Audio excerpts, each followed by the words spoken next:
আল্লাহ পাক রব্বুল আলামিন বলেছেন তোমাদেরকে মাটির থেকে সৃষ্টি করেছি, আবার মাটির ভিতরেই নিয়ে যাব।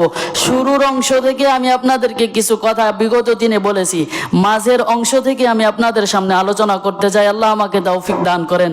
আল্লাহ পাক রব্বুল আলামিন বলেছেন ওয়া মিনহা নুখরিজুকুম তারাতান উখরা, আমি আল্লাহ তোমাদেরকে মাটির ভিতরেই নিয়ে যাব। কিভাবে নিয়ে যাবে? আল্লাহর প্রত্যেকটা কর্মের ক্ষেত্রে একটা নিয়ম আছে না নাই?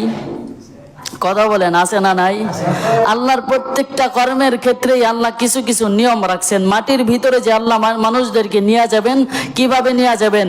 দুনিয়ার মধ্যে আল্লাহ পাক রব্বুল আলামিন মানুষ পাঠানোর আগে সমস্ত মানুষদেরকে মাটির থেকে সৃষ্টি করে একটা জগতে রাখছিলেন।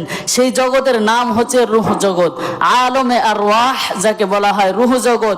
রূহ জগতের মধ্যে যত মানুষ আল্লাহ সৃষ্টি করেছেন সমস্ত মানুষগুলো এখনো পর্যন্ত রূহ জগতে আছে। যতদিন পর্যন্ত রূহ জগৎ থেকে সমস্ত মানুষ দুনিয়ার মধ্যে না আসবে, দুনিয়ার মধ্যে আসার পরে কবর জগতে যতদিন পর্যন্ত না যাবে, কবর জগৎ থেকে যতদিন পর্যন্ত কিয়ামত, যতদিন পর্যন্ত কবর জগৎ থেকে না ওঠানো হবে ততদিন পর্যন্ত কিয়ামত হবে না। তো রূহ জগতে আল্লাহ পাক রব্বুল আলামিন যত মানুষদেরকে রাখছেন এর একটা জগৎ। দ্বিতীয় নম্বর আল্লাহ পাক রব্বুল আলামিন ছোট্ট আরেকটি জগৎ রাখছেন, সেই জগতের নাম হলো মায়ের গর্ভের জগৎ। মায়ের গর্ভের মধ্যে কিছুদিন পর্যন্ত সংক্ষিপ্ত একটা সময়ের মধ্যে আল্লাহ মানুষদেরকে অবস্থান করান। এরপরে মায়ের গর্ভ থেকে আল্লাহ পাক রব্বুল আলামিন দীর্ঘ একটা সময় দিয়া 60, 70, 80 বছর সময় দিয়া দুনিয়ার জমিনের মধ্যে আল্লাহ পাঠায় দেন। এই জগৎটা অতিক্রম করার পরে আল্লাহ পাক রব্বুল আলামিন দুনিয়ার সমস্ত মানুষদেরকে কবর জগতের মধ্যে নিয়ে যাওয়া হয়। কবর জগতের মধ্যে নিয়ে যায় যাকে বলা হয় আলমে বারজাখ। এই জগৎটাকে কিছুদিন পরে অতিক্রম করার পরে আল্লাহ পাক রব্বুল আলামিন এই কবর জগৎ থেকে আখেরি ঠিকানা, আখেরি বারজাখ কিয়ামতের ময়দানে দাঁড় করায় দিবেন। তাহলে আমরা পাইলাম 5টা জগৎ। 1 নম্বর রূহ জগৎ, 2 নম্বর মায়ের গর্ভের জগৎ, 3 নম্বর দুনিয়ার জগৎ, 4 নম্বর আলমে বারজাখ অর্থাৎ কবরের জগৎ, 5 নম্বর কিয়ামতের জগৎ, কিয়ামতের ময়দান, আখেরি দিন, আখেরি ময়দান। সেই দিন হলো আমাদের সমাপনী দিবস। তাহলে আমাদের 5টা দিবসের মধ্যে আমরা 2টা দিবসের মধ্যে 2 নম্বর দিবসের মধ্যে আসি। রূহ জগৎ থেকে আল্লাহ আমাদেরকে দুনিয়ার জগতের মধ্যে পাঠাইছেন। দুনিয়ার জগৎ থেকে আলমে বারজাখ, এই জগতের মধ্যে যাওয়ার জন্য মাধ্যম হলো মৃত্যু। এই জগতে যাওয়ার জন্য আপনাকে আমাকে সকলকে মৃত্যুবরণ করতে হবে। কিভাবে মানুষের মৃত্যু হয় এই সম্পর্কে আলোচনা করেছি।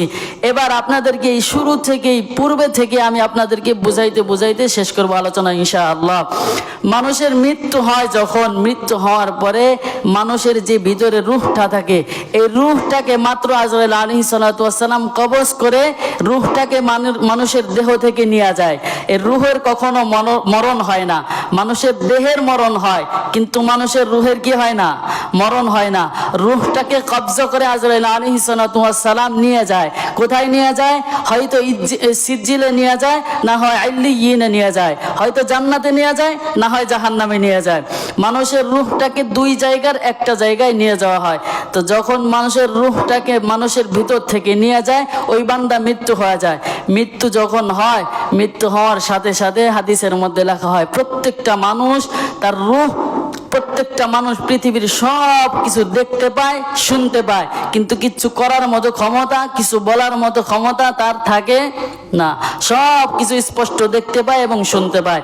নবীজি সাল্লাল্লাহু আলাইহি ওয়াসাল্লাম বলেন যখন আজরাইল আলাইহিস সালাতু ওয়াস সালাম মানুষের রূহটাকে কবজ করে নিয়ে যায়, নিয়ে যাওয়ার পরে মানুষটাকে যখন তার শরীরের মধ্যে যখন সুন্দর সুন্দর জামা কাপড়গুলো পরিধান করা থাকে, এই কাপড়গুলো সে অনেক বড় ধনী হইতে পারে, প্রধানমন্ত্রী হইতে পারে, অনেক অর্থকরী ধন সম্পদের মালিক হইতে পারে, কিন্তু সেই ব্যক্তিটাকে সর্বপ্রথম তার ঘর থেকে বাহির করা হয়। ঠিক কিনা বলেন? তার ঘর থেকে বাহির করা হয়। সেই ব্যক্তি তখন দেখতে পায় আমার আপনজনেরা, আমার সন্তানেরা, আমার ছেলেমেয়েরা, আমার ভাই বোন, আমার বন্ধু বান্ধবেরা সকলে আমাকে সর্বপ্রথম মৃত্যুবরণ করার সাথে সাথেই আমাকে ঘর থেকে বাহির করে দিয়েছে। ঘর থেকে বাহির করে দেওয়ার পর তার শরীরের মধ্যে থেকে যেই সমস্ত পোশাকগুলো ছিল সেই সমস্ত পোশাকগুলোকে কাঁচি দ্বারা অথবা বেলেট দ্বারা কেটে কেটে কেটে কেটে তার শরীর থেকে আলাদা করে দেয়। সব কিছু সে দেখতে পায়, আফসোস করতে থাকে। নবী সাল্লাল্লাহু আলাইহি ওয়াসাল্লাম বলে, হে আমার প্রিয় দুনিয়ার উম্মতেরা, ভালো করে শুনে রাখো, তুমি দুনিয়ার মধ্যে আজ সব কিছু রং তামাশা নিয়ে ব্যস্ত হয়ে আসো, দুনিয়ার মধ্যে এত সাজসজ্জা সব কিছু করতেছো, তুমি একটু ভাবো না যখন তোমার মরণ হয়ে যাবে, যখন তোমার দুয়ারে আজরাইল আলাইহিস সালাতু ওয়াস সালাম চলে আসবে, হে পুরুষ, তোমার দেহ থেকে তোমার দামি দামি পোশাকগুলোকে তোমার থেকে বিচ্ছিন্ন করে দেওয়া হবে, আলাদা করে দেওয়া হবে। হে দুনিয়ার মহিলারা, তোমার হাতের মধ্যে সুন্দর সুন্দর চুড়ি পরানো আছে, এই চুড়িগুলোকে সর্বপ্রথম তোমার হাত থেকে খুলে নেওয়া হবে, নাকের থেকে নাক ফুলটাকে খুলে নেওয়া হবে, কানের থেকে কানের এই কানের দুলটাকে খুলে নেওয়া হবে। এমনিভাবে শরীরের মধ্যে যত কিছু আছে সব কিছুকে খুলে নিয়ে মাত্র কয় টুকরা কাপড় দিবে? 3 টুকরা, আর মেয়েদেরকে 5 টুকরা কাপড় দিবে। এর থেকে বেশি কোনো ধনী মানুষকে দেওয়ার কোনো সুযোগ নাই। কোনো পৃথিবীর কোনো মানুষ কোনো ধনী মানুষকে 5 টুকরা কাপড়ের বেশি দিবেও না। তো দুনিয়ার মানুষদেরকে নবী সাল্লাল্লাহু আলাইহি ওয়াসাল্লাম বলেন, তোমরা এই মৃত্যুকে একটু স্মরণ করো। যখন আজরাইল আলাইহিস সালাতু ওয়াস সালাম জান কবজ করার জন্য আসে, জান কবজ করার পরে দুনিয়ার মানুষগুলো সর্বপ্রথম তার ধন সম্পদ সব কিছু তার থেকে আলাদা করে দেয়, তার পোশাক পরিচ্ছদ সব কিছু তার থেকে আলাদা করে দেয়। শুধু তাই নয়, যখন ওই বান্দার রূহটাকে নিয়ে যায়, দুনিয়ার মানুষগুলো তাকে কাফন দাফন দেওয়ার জন্য ব্যস্ত হয়ে যায়।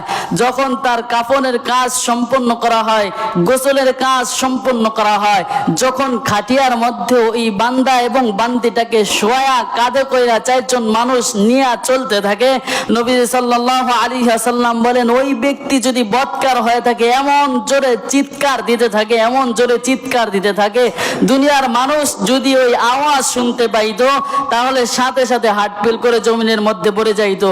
দুনিয়ার মানুষ ওই খাটিয়ার একটা পায়া ধরার জন্য কখনো রাজি হইতো না, কারণ যদি ওই চিৎকারের আওয়াজ তার কানের মধ্যে আসে, সে বেহুশ হয়ে জমিনের মধ্যে পড়ে যাবে। আর যদি কোনো ব্যক্তি ঈমানদার হয়ে থাকে, ওই ব্যক্তির লাশ যখন খাটিয়ার মধ্যে শোয়ানো হয়, তখন বলতে থাকে, হে আমার আপন জনেরা, ভাইয়েরা, বোনেরা, হে আমার আত্মীয় স্বজনেরা, সকলে আমাকে দ্রুত দাফনের ব্যবস্থা করো। আমি আমার রবের সাক্ষাতে জান্নাতে যাওয়ার জন্য অতি দ্রুত আমি আমার জান্নাতে যাওয়ার জন্য প্রস্তুতি গ্রহণ করছি, আমাকে দ্রুত দাফনের ব্যবস্থা করো। তাহলে চিন্তা করেন, যদি একজন বদকার বেনামাজি নাফরমানের মরণ হয়, সেই ব্যক্তি খাটিয়ার মধ্যে চড়ার পরে তার বাবা মা, ভাই বোন, আত্মীয় স্বজন, ছেলে মেয়েদেরকে ডাক দিয়ে বলতে থাকে, আমাকে কোন জায়গায় নিয়ে যাচ্ছ? তোমরা কি জানো না আমি একা থাকতে পারি না, আমি একা ঘুমাইতে পারি না, ওই বাসস্থানে ভয়ঙ্কর জায়গায়, ওই জায়গার মধ্যে আমি থাকতে পারবো না। এই আওয়াজগুলো দুনিয়ার কোনো মানুষ শুনতে পাবে না। এই জন্য নবী সাল্লাল্লাহু আলাইহি ওয়াসাল্লাম বলে, তোমরা একটু মরণকে স্মরণ করো, কবরের মধ্যে নিয়ে যাবে, এইগুলাকে তোমরা একটু দিলের মধ্যে গাইতে নাও, এই বিষয়গুলো নিয়ে তোমরা একটু চিন্তা করো। নবী সাল্লাল্লাহু আলাইহি ওয়াসাল্লাম বলে, এরপরে যখন মানুষদেরকে কবরের মধ্যে নিয়ে যায়, কবরের দিকে নিয়ে যায়, কবরের দিকে নিয়ে যাইতে যাইতে যাইতে যাইতে যখন কবরের কিনারে নিয়ে যায়, কবর খনন করা শেষ, যখন কবরের মধ্যে নামানোর জন্য 2 জন মানুষ কবরের মধ্যে নেমে যায়, ওই আল্লাহর বান্দা অথবা বান্দি চিন্তা করে, দুনিয়ার সব মানুষ তো আমাকে বিদায় দিল, আমার থেকে সমস্ত পোশাক পরিচ্ছদ সোনা দানা সব কিছুই তো আমার থেকে বিচ্ছিন্ন করে নিয়ে গেল, হয়তোবা আমার সাথে এই 2 জন মানুষ, আমার এই 2 জন মানুষ আপন, এই 2 জন মানুষ আমার কবরের মধ্যে আমার সাথী থাকবে, এই চিন্তা করতে থাকে। তো একজন মানুষ যখন তাকে কোন রকম বিশ্রাম করার জন্য একটা ব্যবস্থা করে একজন উঠে যায়, অপরজন থাকে, তখন ওই ব্যক্তি চিন্তা করে, একজন আমাকে ছেড়ে চলে গেল, হয়তো বা একজন মানুষ থাকবে। ওই একজন মানুষও যখন উঠে যায়, তখন সে কান্নাকাটি এমন জোরে চিল্লানি শুরু করে দেয়, এ দুনিয়ার মানুষ, তোমরা কি জানো না আমি একা ঘুমাইতে পারি না, একা থাকতে পারি না, এই বাসস্থানে আমি এমন একটি জায়গার মধ্যে পাতলা কাপড়, পাতলা বিছানা আমার পিঠের মধ্যে দিয়ে তোমরা চলে গেলা। বাবাকে ডাক দিয়ে বলে, হে আমার বাবা, হে আমার কলিজার টুকরা আম্মা জান, হে আমার কলিজার টুকরা সন্তানেরা, তোমরা কি জানো না এই পাতলা বিছানায় আমি কখনো ঘুমাইতে পারি না, আমি নিজে নিজে যখন রাতবেলা একা ঘুমাই তখন চিন্তা করি আমার পিঠের নিচে একটা তোশক থাকে, উপরে একটা বালিশ থাকে, মাথার নিচে একটা বালিশ থাকে, একটা ল্যাপ আমার উপরে দেওয়া হয়, আমি একটা ল্যাপ কম্বল কাঁথা নিয়ে ঘুমাই, এরপরেও আমার গায়ের মধ্যে শীত লাগে। মুসলমান ভাইরা আমার, বন্ধুরা আমার, আপনাদেরকে আমি বলতে চাই, একটু চিন্তা করেন, একটু অনুভব করেন, দিলের মধ্যে একটু অনুধাবন করেন যে আমি যদি কবরের মধ্যে যাই, দুনিয়ার মধ্যে এত প্রচন্ড শীত, এই শীতের মধ্যে ল্যাপ কাঁথা কম্বল সব কিছু ব্যবহার করার পরেও আমার মধ্যে শীত অনুভব হয়, এরপরে আমার থেকে শীত বিদায় নেয় না।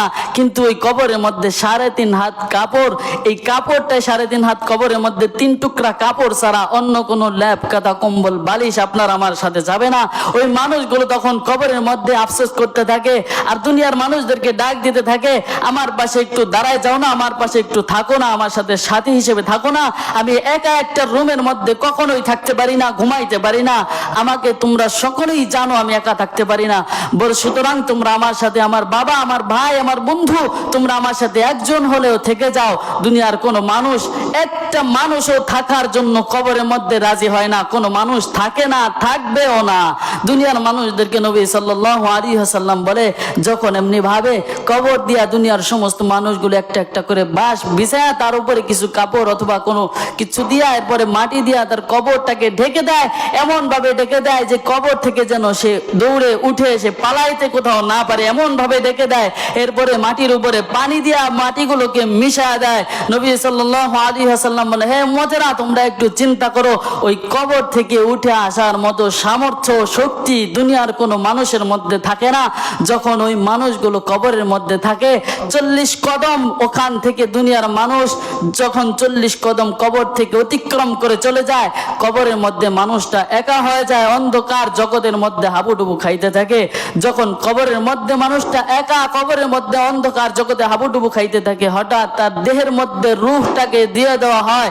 দিয়ে দেওয়ার সাথে সাথে তার 2টা চক্ষু যখন খোলার সাথে সাথে নবীজি সাল্লাল্লাহু আলাইহি ওয়াসাল্লাম বলেন, এই 2টা চক্ষু খোলার সাথে সাথে সে দুনিয়ার মধ্যে 50 বছর, 60 বছর, 70 বছর যে হায়াতে জিন্দিগিতে জীবিত ছিল, এই জিন্দিগিটাকে যত ভোগ বিলাসিতা, টাকা পয়সা, যত আনন্দ উল্লাস করেছে, সব কিছুকে একটা স্বপ্নের মতো মনে হয়, একটা স্বপ্নের মতো মনে হয়।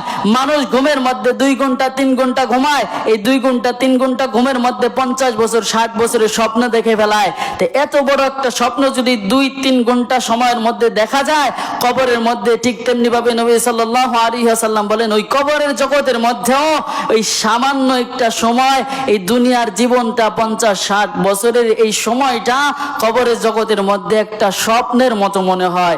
এমন ভয়ঙ্কর দিন কবর জগৎটা শুরু হয়ে যাবে। যখন চোখটা খুলবো, চোখটা খোলার সাথে সাথে সমস্ত মানুষগুলো হতভম্ব হয়ে যাবে, কাঁপাকাঁপি করতে থাকবে, তার পাশের মাটিগুলো কাঁপতে থাকবে, মানুষ ভয়ঙ্কর একটা অবস্থা তৈরি হয়ে যাবে, মানুষের শরীরটা কাঁপতে থাকবে। হঠাৎ এমন একটা ভয়ঙ্কর আওয়াজ আসতে থাকবে, কেমন যেন মনে হয় তার কবরের মধ্যে কি যেন আসতেছে, কি যেন আসতেছে, কবর কাঁপাকাঁপি শুরু হয়ে গেছে। ইমানদার বান্দার কবরের মধ্যে যখন ফেরেশতা আসবে, সুন্দর পোশাক পরিধানকৃত একজন ফেরেশতা, কবরের মধ্যে 2 জন ফেরেশতা আসবে, তো ওই ব্যক্তির আর কোনো ভয় থাকবে না। নবী সাল্লাল্লাহু আলাইহি ওয়াসাল্লাম হাদিসের মধ্যে বলেন, ইমানদার বান্দার কবরে বন্ধু হইয়া কবর তাকে বলবে, হে বন্ধু, লা খাউফুন আলাইহিম ওয়ালা হুম ইয়াহজানুন, তোমার কোনো ভয় নাই, তোমার কোনো পেরেশানি নাই, আমি কবর তোমার বন্ধু হয়ে গেলাম, তোমার কোনো চিন্তা নাই, পেরেশানি নাই। আর পক্ষান্তরে যে ব্যক্তি বেদিন, বেঈমান, কাফের, নাফরমান, নামাজ ঠিকমতো আদায় করে নাই, আল্লাহর হুকুম আহকাম ঠিকমতো নামাজগুলো আদায় করে নাই, ওই ব্যক্তির কবরের মধ্যে ফেরেশতা এমন ভাবে আসতে থাকবে, ওই ব্যক্তির তাকায় দেখবি অনেক দূর থেকে ভয়ঙ্কর বিস্তৃত একজন ফেরেশতা, যার চুলগুলো উল্টা পাল্টা, তার চক্ষু 2টা নীল বর্ণের, এমন ভয়ঙ্কর ফেরেশতা আসতেছে, কাঁপতেছে কাঁপতেছে, দেখতে ভয়ে কাঁপতে কম্পন করতে থাকবে। এমন অবস্থায় ওই মানুষগুলো ছুটাছুটি করতে থাকবে, ডানে যাইতে থাকবে, বামে যাইতে থাকবে, সামনে পিছনে যাওয়ার জন্য বহুত চেষ্টা করবে। তখন তাকায় দেখবে ডানেও মাটি, বামেও মাটি, সামনেও মাটি, পিছনেও মাটি, উপরেও মাটি, নিচেও মাটি। সে তখন চিন্তা করবে, হায় রে দুনিয়ার আমার আত্মীয় স্বজনেরা, আমার আপনজনেরা, আমার বাবা মা, আমার বন্ধু বান্ধব সবাই তো আমাকে পর করে কবরের মধ্যে একা রেখে গেলি তো ভালো কথা, আমার কাছে তো তোরা কেউ থাকলে না, কিন্তু আমাকে এমন ভাবে আটকায় রেখে গেলি যে আমি এখান থেকে পালানোর মতো কোনো সুযোগ নাই। ছুটাছুটি করতে থাকবে মানুষগুলো, দৌড়ানো ওই ভয়ঙ্কর দৃশ্য দেখে দৌড়াদৌড়ি করার জন্য চিন্তা করতে থাকবে, কিন্তু পালানোর কোনো সুযোগ থাকবে না। ওই ফেরেশতা কবরের মধ্যে এসে তাকে আযাব দিতে থাকবে, আযাব দিতে থাকবে। নবী সাল্লাল্লাহু আলাইহি ওয়াসাল্লাম বলেন কবরটাকে সংকীর্ণ করে তাকে চাপ দিতে থাকবে। কতদিন পর্যন্ত কবরের মধ্যে চাপ দিতে থাকবে? কিয়ামত পর্যন্ত চাপ দিতে থাকবে। নবী সাল্লাল্লাহু আলাইহি ওয়াসাল্লাম বলেন তখন ওই ব্যক্তি একা অনুভব করবে। তখন দুনিয়ার মাকে বলবে, হে আমার মা, তুমি একটু আমার পাশে আইসা আমার সাথী হও না। বাবাকে ডাক দিয়ে বলবে, বাবা তুমি আমার একটু সাথী হও না। বন্ধু বান্ধবদেরকে ডাক দিয়ে বলবে, তুমি আমার কবরের একটু সাথী হও না। আত্মীয় স্বজনদের ছেলে মেয়েদেরকে ডাক দিয়ে বলবে, তুমি আমার কবরের সাথী হও না। এই কথা যখন বলবে দুনিয়ার কোনো মানুষ তার ডাকে সাড়া দিবে না, তার কথাও শুনতে পাবে না। এমনি ভাবে সে বলতেই থাকবে, যদি কবরের মধ্যে নাও আসো, তুমি হয়তো একটু কবরের পাশে এসে একটু দাঁড়াও না, কবরের পাশে এসে একটু বসো না, কবরের পাশে এসে বসে থাকো, তাও আমি একটু সান্ত্বনা পাই। আমার কবরের পাশে এসে একটু দাঁড়াও না, আমার জন্য একটু দোয়া করো না। দুনিয়ার মানুষ এই কথাগুলো শুনবে না। একটু চিন্তা করেন মেরে মোহতারাম ভাইও, আপনারা একটু চিন্তা করেন, মুসল্লিন একরাম আপনারা চিন্তা করেন, আপনার আমার দিনও এমন একটা দিন আসবে কবরের মধ্যে যাওয়ার পরে আপনার আমার জন্য দোয়া করবে, আপনার আমার জন্য কবরে সাথী হবে, আপনার আমার কবরের পাশে এসে দাঁড়াবে, আপনাকে আমাকে উৎসাহ দিবে, আপনার আমার কবরের পাশে এসে আপনার আমার সাথী হবে। এমন পৃথিবীতে একজন মানুষও পাবেন না। ওই কবরের মধ্যে আপনার আমার একমাত্র বন্ধু আল্লাহ, দ্বিতীয় নম্বর বন্ধু পয়গম্বর আরবি সাল্লাল্লাহু আলাইহি ওয়াসাল্লাম, আপনার আমার প্রিয় হাবিব মুহাম্মদুর রাসূলুল্লাহ সাল্লাল্লাহু আলাইহি ওয়াসাল্লাম। এই দুইজন ব্যক্তি ছাড়া দুনিয়ার মধ্যে আর কাউকে আপনি আর আমি আপন হিসেবে ওই কবরের মধ্যে আর পাবো না। এই জন্য নবী সাল্লাল্লাহু আলাইহি ওয়াসাল্লাম বলেন, হে দুনিয়ার উম্মত, এই কবরকে তোমরা ভয় করো, কবর সম্পর্কে তোমরা চিন্তা করো। এই কবরের মধ্যে আযাব হইতে থাকবে। কতদিন আযাব হইতে থাকবে? এই কবরের মধ্যে পৃথিবীর মধ্যে আল্লাহ যত মানুষ সৃষ্টি করেছেন, সবার শেষে যেই মানুষটা মৃত্যুবরণ করবে, ওই মানুষটাকে কম পক্ষে 40,000 বছর পর্যন্ত কবরের জগতের মধ্যে থাকতে হবে। এরপর ইসরাফিল আলাইহিস সালাতু ওয়াস সালামের সিংহার মাধ্যমে কিয়ামতের ময়দান কায়েম হবে। তাহলে চিন্তা করেন, এই দুনিয়ার মধ্যে সামান্য 1-2 মিনিট শীত আমরা সহ্য করতে পারি না, প্রচন্ড গরম সহ্য করতে পারি না। ওই কবরের মধ্যে আপনার আমার জন্য কোনো আলোর ব্যবস্থা নাই, কোনো বিছানার ব্যবস্থা নাই, ফ্যানের ব্যবস্থা নাই, ল্যাপটপ কাঁথা কম্বল কোনো কিছুর ব্যবস্থা নাই। আবার এই দিকে চিন্তা করেন, কবরের মধ্যে কিয়ামত পর্যন্ত আযাব দিতে থাকবে 40,000 বছর পর্যন্ত। কিভাবে আপনি আর আমি থাকবো? একটু চিন্তা করেন না। আপনি আর আমি দুনিয়ার ব্যস্ত, দুনিয়া নিয়ে ব্যস্ত আছি, আপনার আমার দিলের মধ্যে এই চিন্তা কখনোই আসে না। অথচ দুনিয়ার মধ্যে যারা জান্নাতের সার্টিফিকেট পেয়েছেন, নবী সাল্লাল্লাহু আলাইহি ওয়াসাল্লামের সাহাবী, তারা এই কবর সম্পর্কে কত চিন্তা করেছেন। তারা অজ্ঞান হয়ে জমিনের মধ্যে পড়ে যাইতেন। আর আমার প্রিয় হাবিব সাল্লাল্লাহু আলাইহি ওয়াসাল্লাম, যিনি জান্নাত সম্পর্কে তার কোনো চিন্তা করার প্রশ্নই আসে না, যিনি জান্নাতে সর্বপ্রথম ঢুকবেন, তিনি জান্নাতে ঢোকার আগ পর্যন্ত অন্য কোন নবীরা পর্যন্ত জান্নাতে ঢুকতে পারবে না। সেই নবী সাল্লাল্লাহু আলাইহি ওয়াসাল্লাম পর্যন্ত তো প্রত্যেকটা নামাজের পরে আল্লাহর কাছে দোয়া করত, আল্লাহ আপনি আমাকে কবরের ফিতনা থেকে, কবরের আযাব থেকে বাঁচায় দেন না। নবীজি যদি এমনি ভাবে কবরের আযাব থেকে বাঁচার জন্য দোয়া করে, আপনার আমি কোন ব্যক্তি হয়ে গেলাম? আপনাকে আমাকে কে সার্টিফিকেট দিয়ে দিল যে কবরের আযাব আপনার আমার হবে না? বলেন, আপনাকে আমাকে এমন কোন ব্যক্তি আছে যে কবরের আযাব থেকে বাঁচায় দিবে? আপনার আমার এমন কেউ আছে?